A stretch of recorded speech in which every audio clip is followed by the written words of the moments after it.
Good evening and welcome to Tucker Carlson tonight. Happy Monday. One of the great unsolved mysteries of the past 4 years is why certain types of people with certain types of jobs hate Donald Trump so much, really hate him, obsess over him, think about him when they wake up in the morning, would hurt him if they could. Why the fixation? It has nothing to do with the reasons that normal people sometimes get annoyed with Trump, the bragging, the short attention span, the rants on Twitter. None of that justifies hatred or obsession. Plenty of politicians have unappealing personal qualities. Teddy Kennedy killed a woman, and he's still a hero to the Democratic Party. No, the reason the ruling class despises Donald Trump is because they can't control him. Trump throws the bit. He refuses to mouth their lyrics. He will not obey. At any moment, Donald Trump is liable to come out with something that you're absolutely not allowed to say.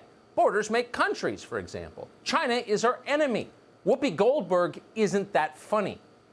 All of it undeniably true, and that's the point and the problem. Trump's words hang in the air for all to see and to assess, and they are therefore a massive threat to people whose livelihoods depend upon fraud and lying. Trump is the most dangerous to his enemies when he tells the truth. In fact, they're his enemies precisely because sometimes he does tell the truth, and he did it the other day. On Friday, the president gave a speech at Mount Rushmore. He spoke eloquently about the BLM riots and what they mean for the country. Here's part of it. Make no mistake, this left-wing cultural revolution is designed to overthrow the American Revolution. In so doing, they would destroy the very civilization that rescued billions from poverty, disease, violence, and hunger, and that lifted humanity to new heights of achievement, discovery, and progress. To make this possible, they are determined to tear down every statue, symbol, and memory of our national heritage. Our national heritage, it's something we can be proud of. This country defeated both fascism and communism. Our revolution inspired democratic revolutions around the world, from South America to India. Even today, pro-freedom demonstrators in Hong Kong, where the stakes are very high, wave the American flag to express their hope and their defiance. Our economy and our schools created the world's first and the greatest educated middle class. Our engineers and our scientists invented the airplane and the transistor and virtually everything else in modern life. They also transformed agriculture. They ended famine on most of the globe. Our richest citizens became famous not for the palaces they built to themselves, but for the philanthropy they gave to others. Andrew Carnegie built countless libraries for the poor. John D. Rockefeller eradicated hookworm in the South. These are not the deeds of an evil country. They're the accomplishments of a great country. Yet, as the president pointed out, American school children learn virtually none of this. Instead, our curricula have become a toxic mix of lies and omission, all of it designed to poison our children against the country that formed them. Against every law of society and nature, our children are taught in school to hate their own country and to believe that the men and women who built it were not heroes, but that were villains. The radical view of American history is a web of lies. All perspective is removed, every virtue is obscured, every motive is twisted, every fact is distorted, and every flaw is magnified until the history is purged and the record is disfigured beyond all recognition. Every word of that is true. If you have kids in school, you know it may even be understatement. What is happening in our classrooms right now in 2020 is a crime. It is long past time that a sitting president said so. And then Trump kept going. Toward the end of his speech, he defended the core promise of America, the principle this country was founded on. It's the only principle that will allow America to survive going forward, a nation where all citizens are equal from birth and as a result enjoy equal rights and equal protection under the law. It's the America our Declaration of Independence describes.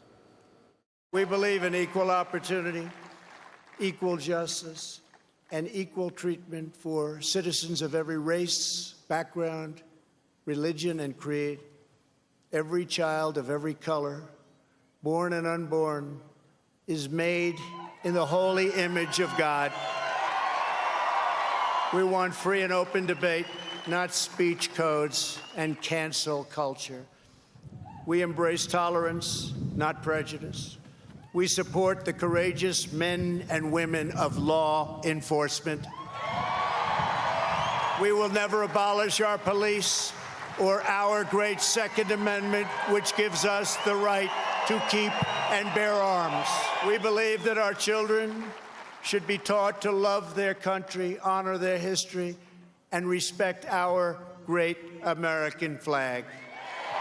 We stand tall, we stand proud, and we only kneel to Almighty God. This is who we are. This is what we believe. And these are the values that will guide us as we strive to build an even better and greater future. We almost never play sound bites that are that long. Politicians rarely give speeches worthy of it. Most what they say is garbage, and we don't want to repeat it. But Friday's address at Mount Rushmore was probably the single best speech Donald Trump has ever given. It was a roadmap for his re-election message, but more than that, it was a roadmap for the country itself. Equality, decency, pride in our nation, those were the themes. Naturally, the liars on television deeply hated every word of it. There's really a myth of America, that this idea that America treated people well, that they treated men and women equally, that we founded this country just by our own wit, that is actually a lie. And much of American political propaganda over the course of our history has tried to completely erase, ignore, lie about the ugly parts of our history. Mount Rushmore isn't exactly the innocent ode to our founding fathers as described in our textbooks, and it's high time we disrupt that false narrative that far too many people believe. Here we are, celebrating the birth of a nation, independence for white men, at a site described by one Native American activist as, quote, a symbol of white supremacy. If you spent the rest of your life trying to locate, to identify the worst people in this country of 330 million, you couldn't get a purer distillation than what you just saw. These people are liars. They're the same people who spent the last month telling you that the riots you saw live on television were actually peaceful protests against racism. That was a lie. They knew it was a lie when they said it, but they said it anyway in order to undermine a country that they hate. Yes, hate. America deserves to be in flames. That is their view. And this weekend, they said it essentially out loud. Mount Rushmore, they told us, must go. It is illegitimate, just like the nation it celebrates.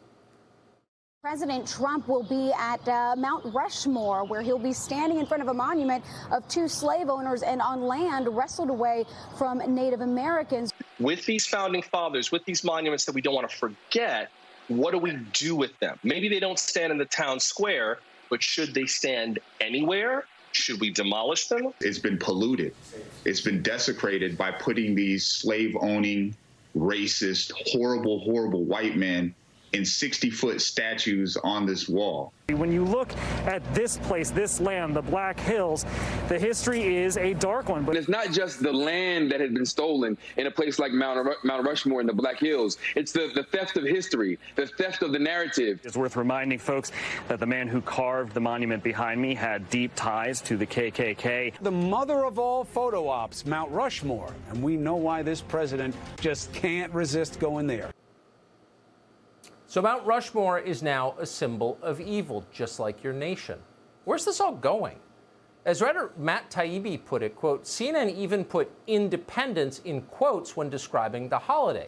This will end with Wolf Blitzer dressed in a dashiki pulling the switch to dynamite the Statue of Liberty, end quote. Pretty funny, but suddenly it's getting easier to imagine that happening.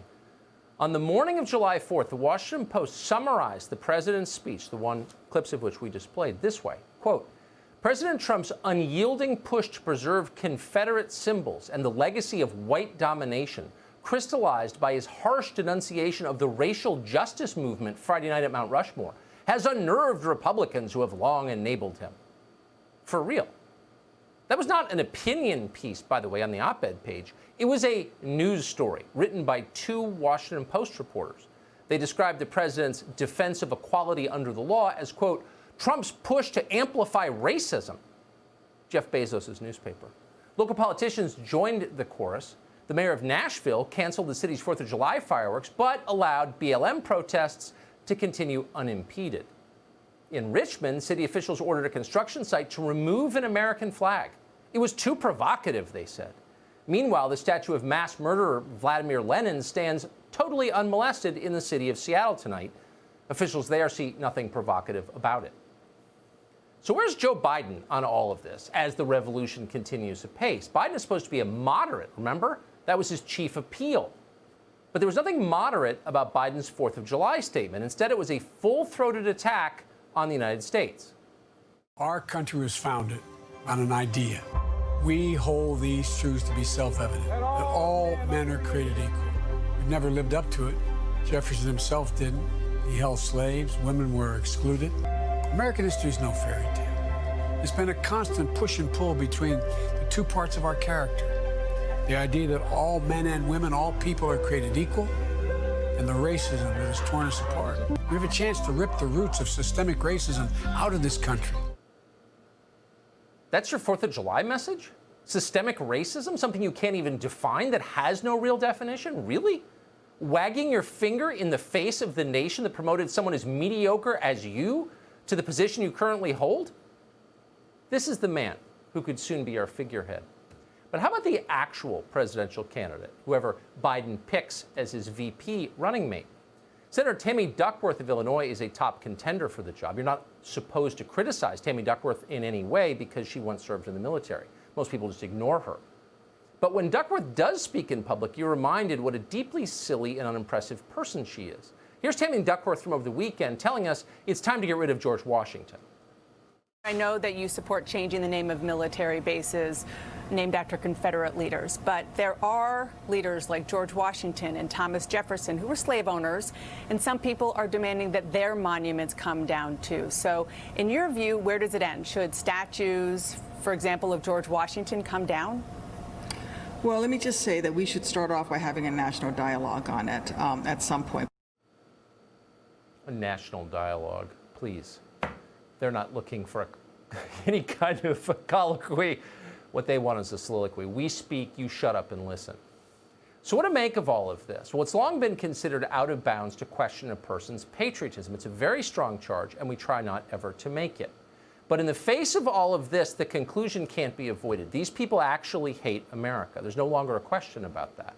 And yet, paradoxically, at the same time, they desperately want to control America more than anything. And that leads to the most basic of all questions. Can you really lead a country that you hate? Ask yourself, what kind of parent would you be if you hated your children? What kind of officer would you make if you didn't care about your troops? It would be awful. The results would be ugly. It would not work. Loving the people you lead, caring deeply about them, is the most basic prerequisite of leadership. The leaders of today's Democratic Party do not. They despise this country. They have said so. They continue to. That is shocking, but it is also disqualifying. We cannot let them run this nation because they hate it. Imagine what they would do to it.